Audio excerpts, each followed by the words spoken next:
Hello and welcome to the 5th episode of BPS Live. My name is Steve Ronan and I'm the founder here at Blackhawk Plastic Surgery.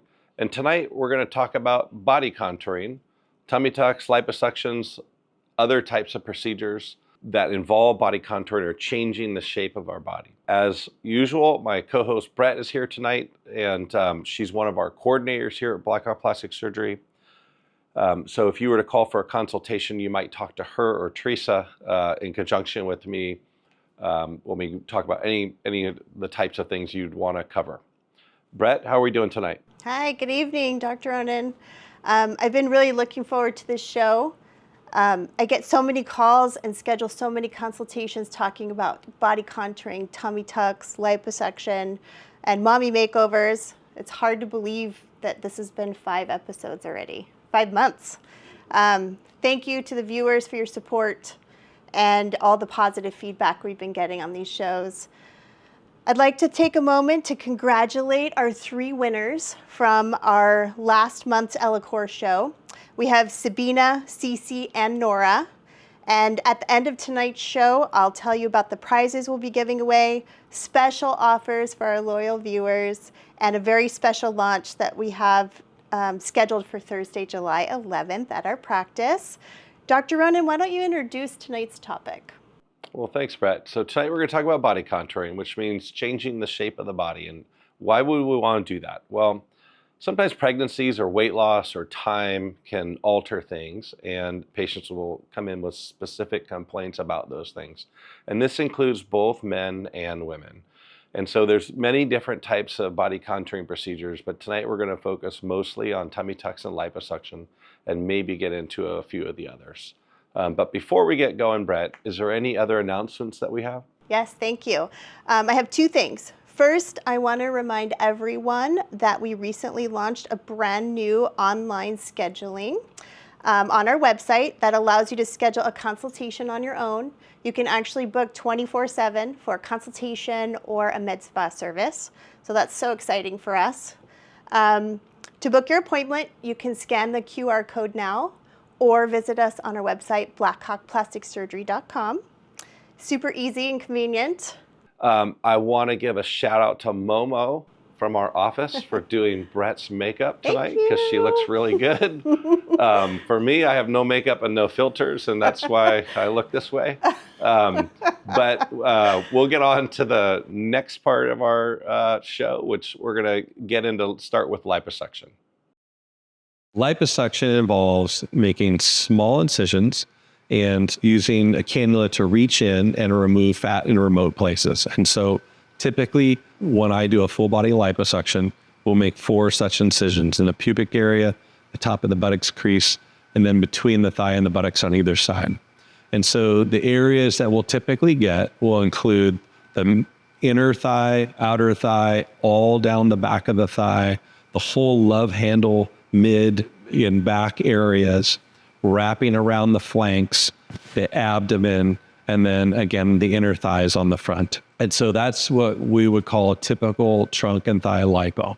Sometimes involves a small incision in the by the elbow where we get the whole sort of upper arm or back of the upper arm to remove volume there as well. When we do liposuction here at Blackhawk Plastic Surgery, we really don't do one area at a time. So I'm not a big fan of that. First off, once you go to the OR, you've incurred a lot of the costs. And really, we think you should have a thorough sectioning of the areas that I mentioned. If you do just your lower abdomen and you put on a little weight, your upper abdomen is really going to grow quite a bit with respect to your lower, and it'll really have a sort of a funny look. And so I've never been a fan of just doing a couple areas of lipo because it can lead to disproportions as your weight changes. And so when you go to sleep, I'm going to want to sort of thoroughly hit all the areas.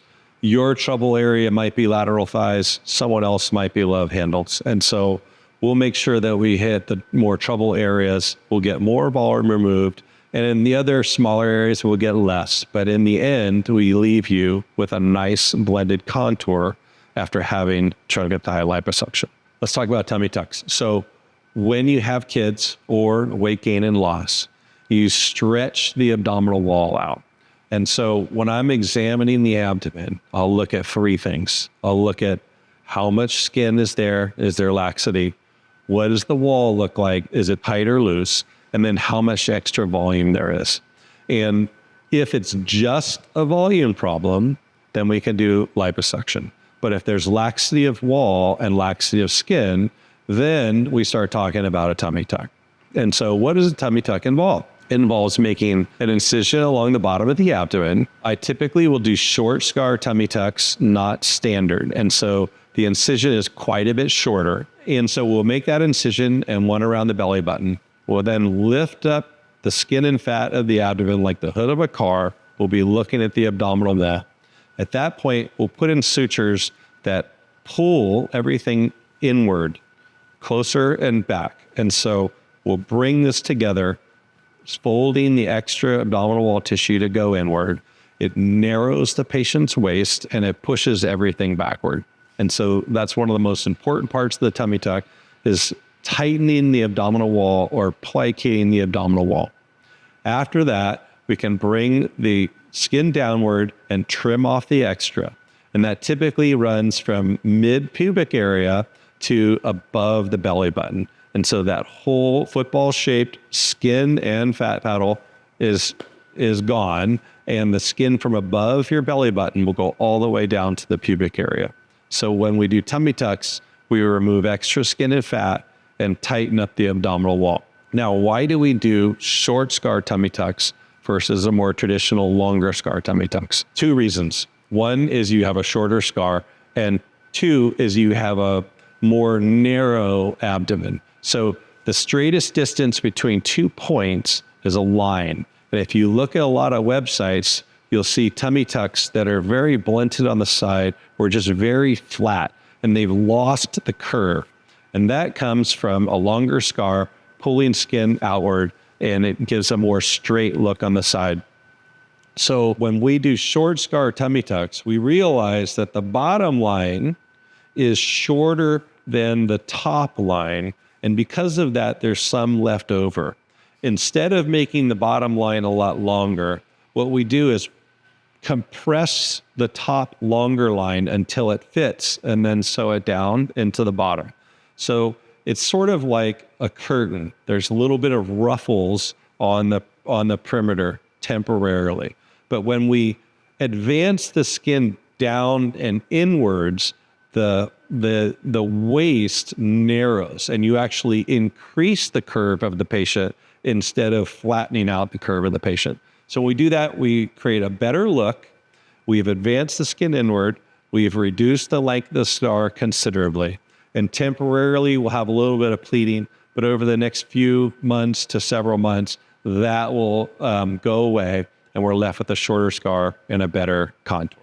I actually do more tummy tucks than liposuction, but even more common is the combination of the two together. So what does that mean? Well, that means we do liposuction on the inner thighs, the outer, the back of the thighs, the love handles, the back area, the flanks, and then the inner thighs, and then combine that with a tummy tuck. The two procedures together take us about 2.5 hours. You go to sleep with our anesthesiologist. We do the whole procedure. Back out to the recovery room where you hang out with us for an hour or two, and then you head home. Let's talk about popular misconceptions with body contouring. And there's two I want to cover. The first is patients come in and say, I have all this extra skin on my abdomen. Can you please liposuction it off? And the answer is no. So we can't do that. So liposuction is tiny incisions, remove fatty volume. If anything, it's going to loosen your skin more, not tighten it up. So the first misconception is that liposuction doesn't fix everything. And don't let anyone tell you that it will. So if you have laxity of your wall or laxity of skin, you're going to need a tummy tuck. And then the liposuction is sort of gravy on all the other spots. But the workhorse for skin laxity is going to be the tummy tuck. Second misconception, people have this idea that having liposuction is going through a drive-through to get a burger, and having a tummy tuck is like having a kidney transplant. They have this like gamut like this. And really, that's not accurate. They're more like this. They're just procedures we do. Some patients will say one or the other is more uncomfortable. The recoveries for the two are relatively similar. And so the idea that one is huge and one is not is both wrong. They're both procedures that we do. They're moderate procedures. They're tolerable by most patients, but they also need to be taken seriously. So let's talk about the recovery after body contouring. If you're just doing liposuction, you'll have a bodysuit, compression garment. If you're doing a tummy tuck, we'll add the addition of a wrap around your abdomen. So these garments are pretty important because they help both push swelling out and restrict the amount of swelling that you gain. So if you don't wear them, you'll actually expand quite a bit with more swelling. It'll take you a lot longer to get to the final result. But by wearing the garment, it actually makes people feel more comfortable, restricts the swelling that they get, moves out the swelling that they do have faster, and it kind of gets you to the final result a little bit quicker. Because these are a little bigger procedures than something like a breast augmentation, we'll actually send you home with additional items. So we send everybody home in socks that help prevent blood clots. And we'll actually even send people home with these squeezer devices that massage your calves that like keep blood flow moving and prevent blood clots. And we do that because after a tummy lipo, people don't run around as not as ambulatory as say after a breast surgery. And because of that, we want to provide additional protection at home, squeezing your calves, moving your blood flow, and helping to prevent the blood clots. Activities, most patients are going back to work after liposuction in a week or less, after tummy tuck in maybe 10 days or less, and after the combination of the two, 10 days to 2 weeks. And that would be going to an office for work. People that work from home will often resume within a few days after the surgery. After liposuction, really, there's not much you can do to hurt liposuction with activities. It's just going to hurt you to do it. So I've had patients go play golf over the next few days after liposuction and just say they're a little stiff and sore, but did just fine. With the tummy tuck, on the other hand, you really have to be careful because of that plication. It's sort of like a hernia repair. And so you'll be able to do low impact aerobics after 2 or 3 weeks, but then not lift anything heavy for at least 2 months. So when you have the combination of the two procedures, we'll just treat it like a tummy tuck as far as your restrictions. So with the liposuction, you can sort of advance as tolerated on activities. Usually the swelling and the soreness will kind of limit that. And so as that recedes, you can resume normal activities. But again, with the tummy tuck, we're going to have people on lifting restrictions for at least a couple of months. These procedures are not just for women. We also do liposuction and tummy tucks on men, and we can show you examples of both. So for guys, they have different patterns of fat than women do. And so typically guys come in and they'll complain about the inner tube, or they'll complain about their chest, and occasionally both. And so when we see male liposuction patients, I'll assess their chest. Most of the time, the tissue there is fatty, and we can remove it with liposuction. And so we'll make a couple incisions here to remove extra fatty tissue across the chest, a couple down in the pubic area where we can do the abdomen and the flanks, and one at the bottom of the back where we can take care of the love handles and lower back area. And so for guys, it typically is the inner tube and the chest. And I would say that 3/4 of the time we're doing the inner tube with the chest, and the rest of the time we're doing just sort of the inner tube area for men. Some men, through weight loss, will have loosened their abdominal wall and skin. And so we'll do a combination, or we'll do just a tummy tuck, which removes extra skin and fat and tightens the wall. Or we'll do a combination of tummy tuck and liposuction. Recovery is the same as the women. Everything else is the same, but the way I do the procedure is slightly different for men and women. So this patient had a standard trunk and thigh lipo, which hits the inner outer back of the thighs, abdomen, back, flanks. And so if you look at from the front view, you can see that her contours are improved.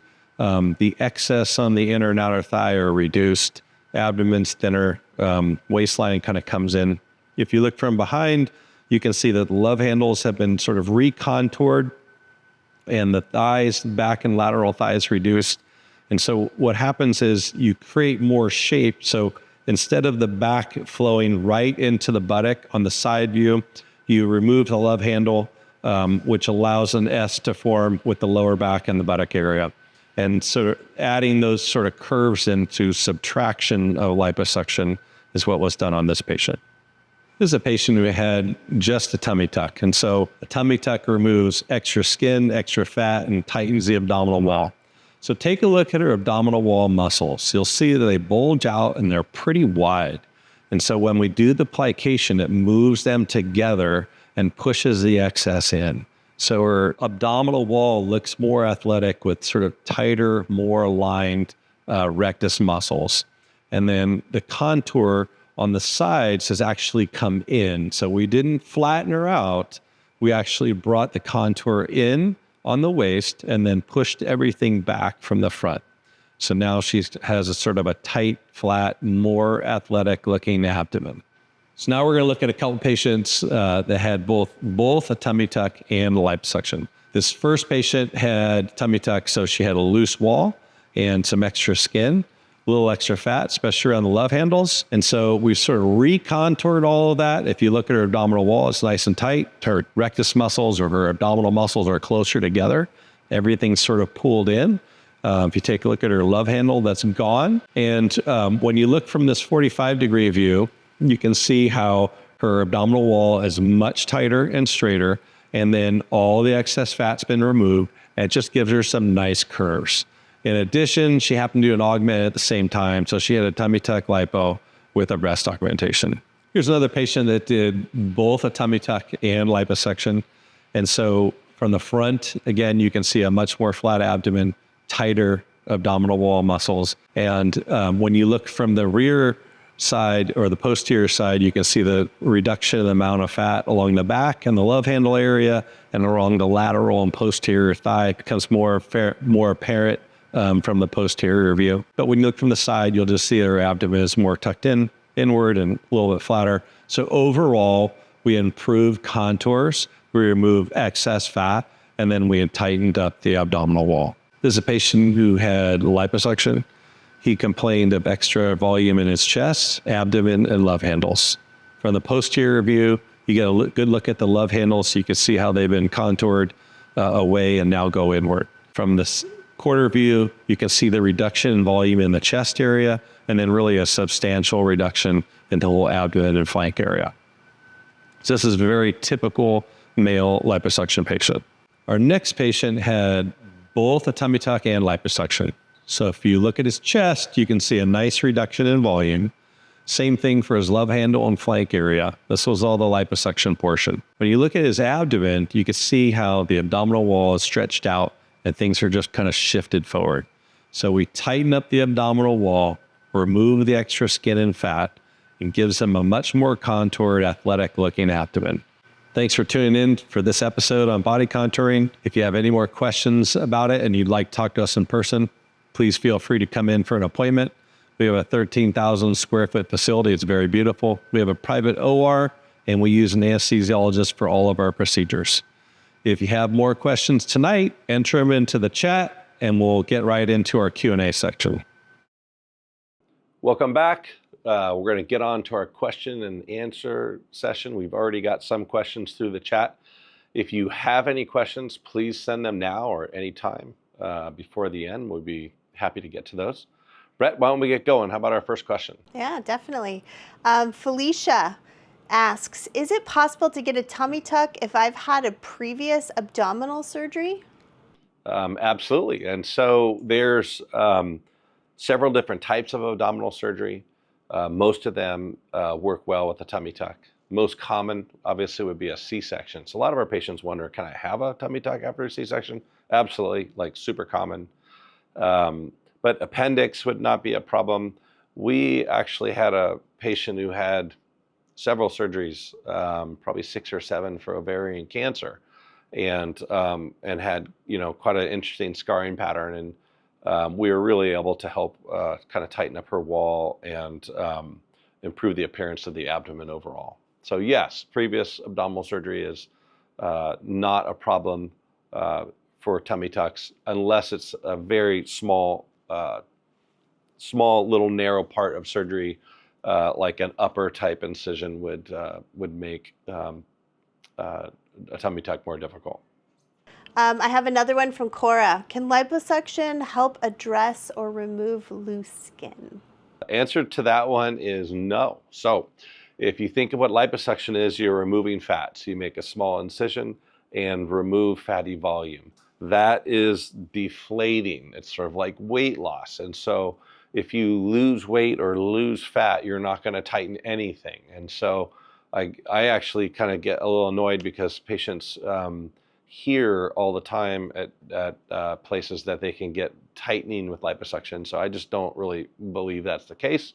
It's kind of common sense. If you deflate something, it's going to be looser. And so a liposuction is to remove volume, and a tightening procedure like a tummy tuck or a thoracoplasty or brachioplasty where you remove skin will provide the tightening. Awesome. I have one here from Alice. What exactly does a mommy makeover entail, and how does it differ from a tummy tuck or liposuction? Well, a mommy makeover is sort of like a very loose generic term, maybe almost a media term or a social media term for breast and body surgery after pregnancies. And so for the breast, it might be a lift or an augment lift or a reduction or just a lift. And then for the body part, it's typically a tummy tuck, liposuction, maybe a lower body lift or other types of excisional procedures. And so mommy makeover is just kind of a catch-all phrase for body contouring and breast after pregnancy. A question from Kathy here asking about pricing. I'm actually the one who'd like to answer that. I would say please give me a call, and we can bring you in for a consultation, or we could chat on the phone. Reach out to me, and I will happy go over some pricing with you. Question for Dr. Ronan. I have David. How long do the lipo and tummy tuck results last with normal maintenance? Very long term, actually. So with a tummy tuck, if your weight stays around the same going forward, you will always be tighter than if you hadn't done a tummy tuck. It's usually very stable, and your abdominal wall stays very tight. And with liposuction, if you keep the same weight, then that fat is kind of gone. And so fat cells don't really reproduce. And so after a certain age, young age, and so once you remove them, they're gone. And so the remaining ones can get bigger and smaller. And so when if you're at the same weight, then you'll kind of keep the same shape. If you gain weight, it'll typically go more evenly over your body than right to your trouble zones. Such a great segue for Megan's question. Is it true you gain fat in other places when you have lipo, or does it distribute evenly? So there's a number of sort of fallacies. People say, oh, you get lipo, it comes back. Not really. That means you just kind of gained a bunch of weight, right? So when you do liposuction, if you stay at the same weight, the result is remarkably stable. If you gain weight, then typically it will go more distributed on your body. So for example, if you gain 10 pounds and you haven't had liposuction, maybe 7 or 8 goes to your trouble areas and 2 or 3 to the rest of your body. After liposuction, 8 might go to the rest of your body and 2 to your trouble zones. And so it just distributes it more evenly. But if you stay at a stable weight, no, it doesn't just grow elsewhere. That's good to know. Are there results from non-surgical body contouring procedures like cool sculpting comparable to surgical ones? That's coming from Grace. Not really. So the technology body contouring devices do small things. So yes, you can do cool sculpt and move a small amount of fat. You can do true sculpt, do the same thing. You can do radio frequency, which will provide a small amount of tightening. But none of them even come close to the level of what a body contouring surgery can do. Like we're talking orders of magnitude more result from body contouring. And so if you need a little bit, then those types of technologies can be fantastic. But if you can kind of grab a bunch of skin, then it's going to need more of a body contouring procedure. Yeah, Mary's actually commenting that she's concerned about scar and placement of the belly button scar for a tummy tuck. Okay, so for a tummy tuck, the scar goes along the bottom of the abdomen, and if you feel down and you feel those bones there, it goes like just on the outer side of that for most patients. Goes through part of the pubic area, so it's down pretty low. So most standard types of underwear will cover it. So not every type of underwear will cover it, but you can always find underwear or swimsuits to cover it. The one around the belly button is kind of a circle around the belly button, but we really don't make it round. I think that looks too conspicuous. And so ours has kind of a shape where the bottom part's like a V and it dives into the abdomen, and then the top comes over like a hood, which mimics the shape of a normal belly button. So if you go look at your belly button and you look in the mirror, you'll see that there's kind of a hood over it, and then the bottom will sort of slide in like a V. And so we do it that way because we think it looks less conspicuous. All right, Vanessa, how do I know if I would benefit from liposuction, a tummy tuck, or another type of body contouring procedure? That's pretty easy. You come on in for a consult and we'll go over it in detail. Surprisingly, probably to you guys, not so much to me, patients come in with ideas of what the procedures will do, and it bears no resemblance to what happens. And so one of the key things we do is I start by really not asking what procedure you want, but what is bothering you? Is it volume? Is it skin excess? Is it both? Is your wall loose? So we sort of go over all the different things that are bothering you and how you would like to see them changed. Then that will dictate the right procedure for you to address those concerns. And so you really don't have to know, which one's for you. We're going to help you out with that. You just have to know what's bothering you and what you'd like to work on, and then we'll present the options for you to choose. I have to say I love that you do that. Patients come in asking for things that they are not candidates for, so that's very helpful.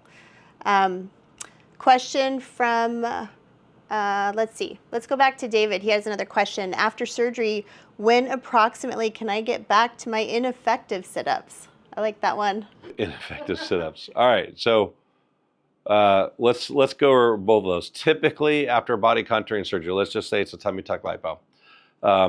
After about 10 to 14 days, most patients can go back to work in an office type setting. After about 3 weeks, we can begin low impact aerobics. And then we try to not really lift anything heavy or do anything rigorous for the first couple months. So that's sort of a schedule on the comeback from a tummy tuck lipo. But let's talk about ineffective sit-ups and what that actually means. And that's actually a really good question. So people will say, I do so many sit-ups and I can't get my stomach flat.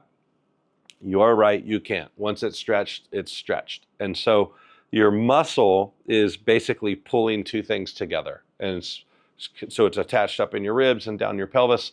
And when you crunch, it pulls those two things together.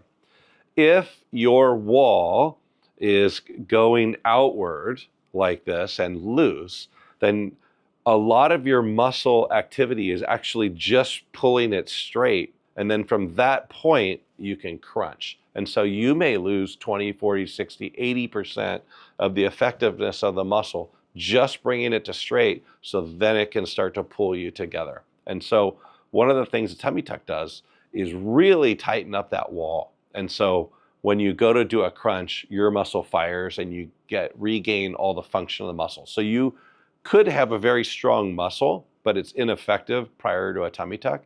But that same muscle strength afterwards will work a lot better and have a lot more leverage to then allow you to do a crunch. I actually love that because I hate doing sit-ups. So, winner. Megan wants to know, can semi-glutide or Ozempic be used in conjunction with lipo or a tummy tuck? So answer is yes. And so semi-glutide has, and the other medicines like it, are pretty revolutionary and are definitely changing our industry. And so with semaglutide, you can have really a significant weight loss, like even approaching the levels of like a surgical procedure, gastric bypass weight loss. And so, so that's fantastic. And it's also like, it's like healthy in a lot of ways too, as far as correcting things with your liver and pancreas. And so it's, if you're using it in a controlled way with a good doctor, it can be very healthy for you. But all of that weight loss is going to have some impact on you, just like surgical weight loss would. And so that typically means extra skin in lots of places, whether it's face and neck, chest, stomach, thighs, wherever. And so that's a lot of the reasons why someone would come and see us. Now,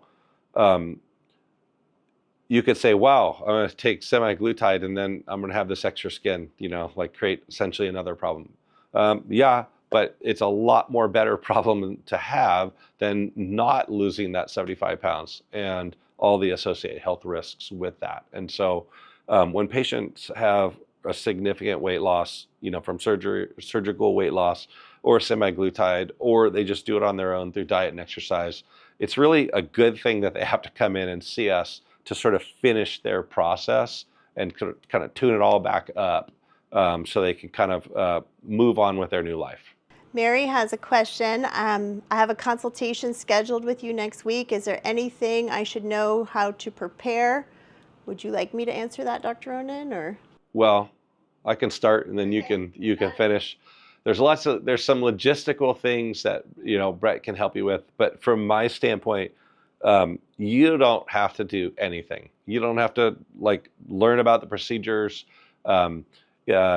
You basically come in with an open mind, and the things that are bothering you, like I don't like extra skin here. I don't like when I pinch, this is too thick. Whatever it is, it can be very basic, but just think about maybe my clothes don't fit a certain way, and what you would like to look like. And then that will help us, and I'll know what questions to ask you to draw all of that out. But then we'll back into what our plan is and to address those concerns that you have. And so that's kind of how we do it. You don't really have to know that much other than you don't like something and start telling me about it, and we'll take it from there. Yeah, I was just going to say, just bring yourself. Any questions you have, he'll take care of everything. It'll be a pleasure to meet you next week. I'm excited. Another question that we have from Janice. How soon after mommy makeover can I return to my normal exercise routine? Well, it depends on what your normal exercise routine is, but usually around 3 weeks, we can do low impact aerobics, and we don't want to do anything too straining or heavy lifting for at least 2 months. And at that point, we'll just sort of increase as tolerated. Jim says, are there any body contouring procedures specifically designed to address issues like gynecomastia? Absolutely. So gynecomastia is extra volume in the chest in men. And so 3/4 of men will get gynecomastia during their teenage years, and 3/4 of the time it'll go away. So 3/4 of 1/4, 1/4 of 1/4 is still a lot of people. And so a lot of men will enter their adult years with some extra volume in their chest. And also, as guys get into their 40s, a lot of times they'll start to grow a little bit. And so there's 2 types of tissue in the breast. There's fatty, and then there's fibrous breast tissue. Sometimes it's all fat, sometimes it's all fibrous, but most of the time it's a mixture of the 2. If you're really using lots of testosterone, like Mr. California, which we've seen several of over the years, they'll typically develop the very fibrous, knotty tissue that needs to be cut out. And so we'll make a little incision and remove that sort of thicker, fibrous breast tissue. But most of the time, there's all or mostly all or a good chunk of fatty tissue. And with that, we can make a tiny poke hole in the armpit and just suction it out, recontouring the chest down to sort of a normal, natural shape. Most guys that we see for gynecomastia are in their 30s, 40s, 50s, 60s, and typically what we'll do is we'll liposuction the whole inner tube. So we'll do the love handles and the flanks, the whole entire abdomen, and then the chest. So we'll just do like one liposuction procedure for the whole thing and move on from there. Awesome. Carrie's chiming in. Can you do a butt lift with thighs and a tummy tuck? So what we would call that is a tummy tuck and a lower body lift. So yes, we can do that together. So what does that mean? So tummy tuck works on the front. We've been talking about that, moving extra skin and fat and tightening the abdominal wall. A lower body lift, imagine an incision starting at the sort of top of the buttocks that goes up over each of the buttocks and then taps into the liposuction scar. So the scar starts in the back of the middle, comes up over the buttocks, following the curve, and then taps into the tummy tuck scar. And with that incision, we basically can loosen the skin and lift. So it lifts the whole buttock and the lateral thigh up. It's almost like you are lifting up their pants. And so the whole buttocks will lift, and then the entire lateral thigh and even a little bit of the medial thigh gets tightened up when we do that. And so that's called a tummy tuck and a lower body lift. And so that'll address buttock, thigh, and the abdomen. Nice. How long do the results from body contouring procedures typically last? That's coming from Catherine. If you stay at a stable weight, you'll be better for the rest of your life. Nice. Easy. How about from Jessica here? Is it possible to transfer fat from liposuction to other parts of the body like the breasts, butt, or face? Yes, it is. And you have hit the three most popular places that we will do a fat transfer. So fat transfers are very interesting. We started learning about them a long time ago, and that means taking out fat and then transplanting it to another part of the body. And one of the things that was done in the past was for someone who had a mastectomy and had a scar across their chest and then radiation and then had difficulties with healing and maybe some chronic wounds from the radiation. Because the skin was so leathery and stuck down, some surgeons started putting some fat under it. And remarkably, the scar and the tissue started to soften and look better. And so we kind of figured out that the fat is talking to something in the skin and actually making it look better and improving. So the fat's pretty healing. And so a lot of the things you hear about with stem cells and exosomes and all this kind of stuff, it's derived from the fatty type material. So one of the popular places we'll put it is into faces. And so face fat grafting is super common, I think very important, because one of the primary things that ages faces is loss of fat. And so by restoring some fat, we actually kind of reverse a lot of the aging process. And fat doesn't look puffy, or like if you overuse fillers, you can look kind of swollen and puffy, but with fat, it looks very natural. So it's very good for your face. So that's a real popular place to put it. Buttocks, as you mentioned, is another one. And so when we're doing liposuction or tummy tuck and liposuction, we can also fat graft into the buttock area, which increases the volume, obviously, and then changes the shape. And so a lot of patients, if they're standing sideways and you look at them, they'll kind of complain that my back and my buttocks are almost a straight line. And so we want to create a curve with the lower back going one way and the buttocks going the other way. And we can do that a couple ways. We can do liposuction and move the back forward. And we can stop if that's going to be enough. But if we want more curve, we can do liposuction and move the back forward, and then do a fat transfer and move the buttocks backward, which accentuates more of an S when you look from the side. And so fat transfer to the buttock is also, a very popular procedure. The last one you mentioned was the breast. And so yes, you can move fat into the breast.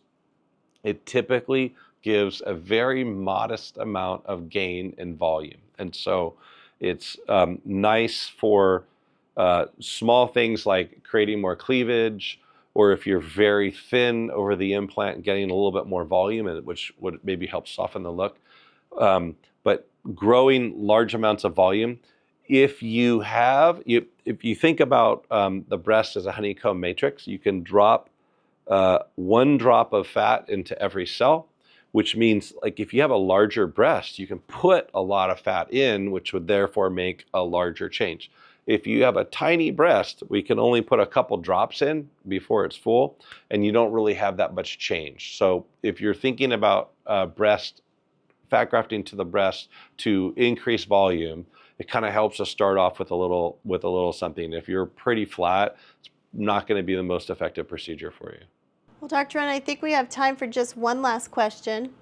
Laura is asking, how much weight can I expect to lose from liposuction? Good question, and a common question, but one that I really don't ever think of, right? So I don't think of it in that way.